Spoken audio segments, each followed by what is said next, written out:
दोस्तों, आपकी बुक का क्वेश्चन नंबर 6 देखेंगे। A limited company issued 10,000 share of 10 rupees each to public. मतलब एक लिमिटेड कंपनी ने 10 रुपये वाले 10,000 शेयर जनता को निर्गमित किए। राशि इस प्रकार है।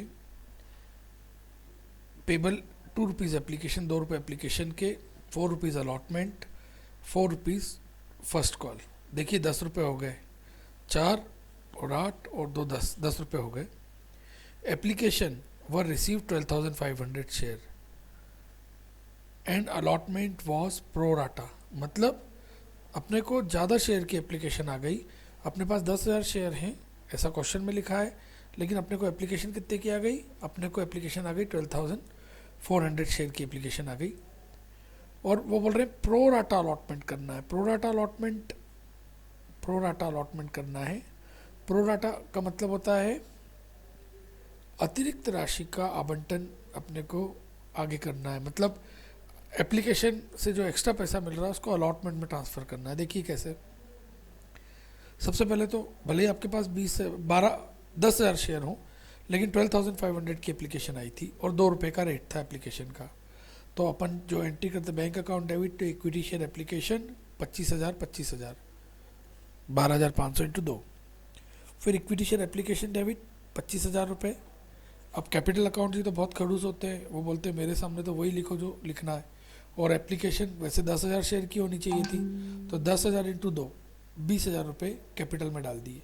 और जो एक्स्ट्रा पैसा बच रहा है उसको क्योंकि बोला है प्रोराटा अलॉटमेंट करना है, इसलिए अलॉटमेंट में डाल दिया। फिर अलॉटमेंट की रेट कितनी है? 4 है। 10,000 इंटू 4 40,000। अब चूंकि हमको पहले कितने रुपए मिल चुके हैं? पहले हमको ऑलरेडी 5,000 रुपये एडवांस में मिल चुके हैं और वो हम अलॉटमेंट में ट्रांसफ़र कर चुके हैं। इसीलिए जो बैंक की एंट्री होगी वो 40,000 रुपये में से 5,000 रुपये लेस करने के बाद जो बचेगा 35,000 रुपये की एंट्री होगी। Bank account debit to share allotment 35,000 रुपये।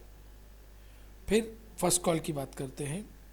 तो शेयर फर्स्ट कॉल डेबिट 4 रुपये रेट है। Share first call debit to share capital 40,000 10,000 into 4। और बैंक की एंट्री होगी bank account debit to share first and final call 40,000 हो गया आपका क्वेश्चन।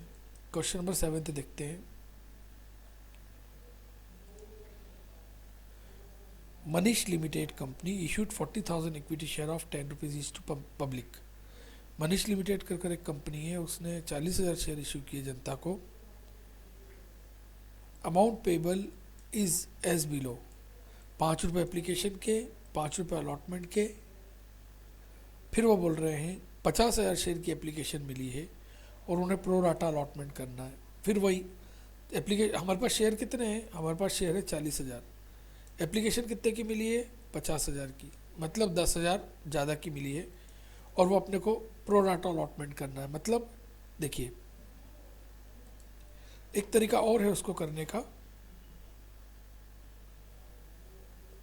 वैसे भी अपन कर सकते हैं। देखिए सबसे पहले तो bank account debit to equity share application 50,000 into 5 2.5 lakh रुपए की एंट्री हो गई।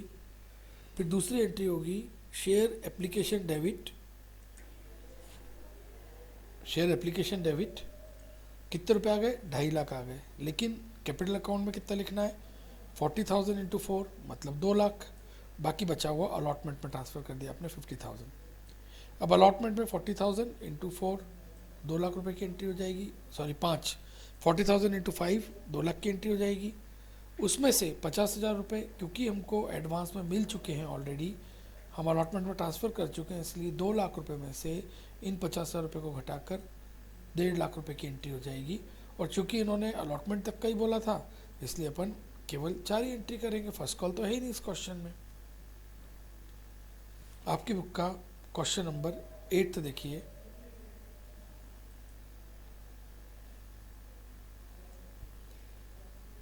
The authorise capital of a company is 15 lakh. मतलब एक कंपनी है जिसकी अधिकृत पूंजी 15 लाख रुपए है, जो 1 लाख 8% प्रेफरेंशियल शेयर 10 रुपये वाले और 50,000 इक्विटी शेयर 10 रुपये वाले में बटी हुई है।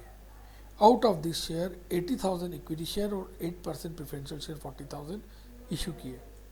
मतलब भले ही हमारी 50 लाख और 40 लाख शेयर कैपिटल हो, लेकिन हमने इशू क्या किया, हमने इशू केवल उसमें से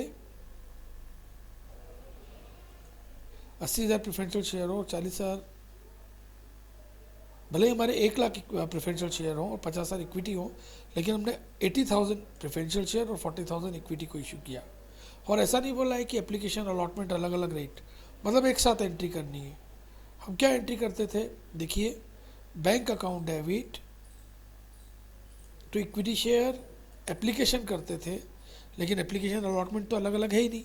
तो bank account debit to 8% preferential share holder और टू इक्विटी शेयर होल्डर कर दीजिए एंट्री, या आप एप्लीकेशन भी लिखेंगे तो भी चलेगा। मतलब bank account debit to 8% preferential share application account और इक्विटी शेयर एप्लीकेशन, लेकिन आपको मालूम है बैंक की एंट्री साथ साथ में होती है, तो दोनों की साथ साथ में कर लेंगे।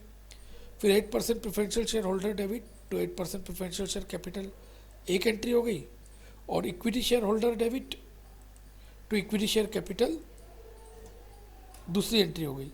इसमें एक बात याद रखिए कि यदि आप होल्डर शब्द ना लगाते हुए, यदि आप चाहें कि भैया हमको तो एप्लीकेशन लिखना है, तो कोई गलत नहीं हो जाएगा।